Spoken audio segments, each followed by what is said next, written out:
जो sports injuries होती हैं उसमें लाइक स्ट्रक्चर होता है, तो इसलिए जब भी मेनिस्कस टियर हो जाता है कि ये वो होता है bucket handle tier.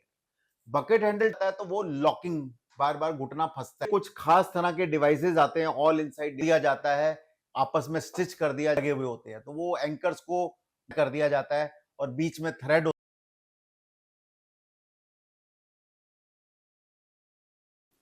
Dear friends, I am Dr. Deepak Chaudhary, Principal Director and Head, Department of Arthroscopy and Sports Medicine at BLK Max Super Speciality Hospital, New Delhi।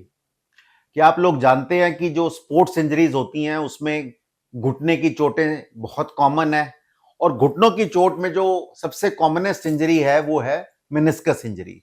अब मेनिस्कस क्या होता है? मेनिस्कस दो घुटनों के बीच में एक कुशन लाइक स्ट्रक्चर होता है तो ये बड़ा छोटा सा स्ट्रक्चर, बट इसका बड़ा इंपॉर्टेंट रोल होता है। सारा बॉडी वेट इसके थ्रू ट्रांसमिट होता है, प्लस ये मेनिस्कस ऊपर के कार्टिलेज को प्रोटेक्शन भी देता है। तो इसलिए जब भी मेनिस्कस टियर हो जाता है किसी भी यंग पेशेंट में, तो हमेशा ये कोशिश रहनी चाहिए कि उसको जल्दी से जल्दी जोड़ दिया जाए, उसकी स्टिचिंग कर दे, जिससे कि उसका जो मेन फंक्शन है कार्टिलेज प्रोटेक्शन वो मेंटेन रहे। मेनिस्कस टियर्स कई तरह के होते हैं। जो एक बड़ी कॉमन वैरायटी खिलाड़ियों में देखी गई है वो होता है बकेट हैंडल टियर।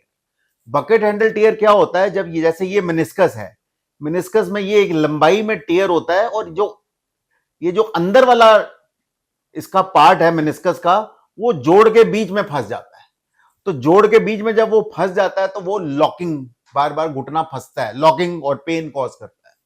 और इसको वापस अपनी जगह पे जोड़ना एक काफी कहा जाए कि अनुभव वाला काम है, एक्सपीरियंस वाला काम है, और इसके लिए कुछ खास तरह के डिवाइसेस आते हैं, ऑल इनसाइड डिवाइसेस, जिससे इनको जोड़ दिया जाता है। तो इस बकेट हैंडल टियर को, एक ये स्पेशल वेराइटी ऑफ टियर है, इसको वापस अपनी जगह पे जोड़ दिया जाता है, आपस में स्टिच कर दिया जाता है। और स्टिच करने के कई मेथड्स हैं, उसमें एक बड़ा इंपॉर्टेंट है ऑल इनसाइड रिपेयर, जिसमें एक स्पेशल डिवाइसेस होते हैं जिससे कि जिसमें एंकर लगे हुए होते हैं, तो वो एंकर्स को टियर के दोनों तरफ फायर कर दिया जाता है, और बीच में थ्रेड होता है, उसको हम पुल अप करते हैं तो दोनों एंड्स उसके पास आ जाते हैं।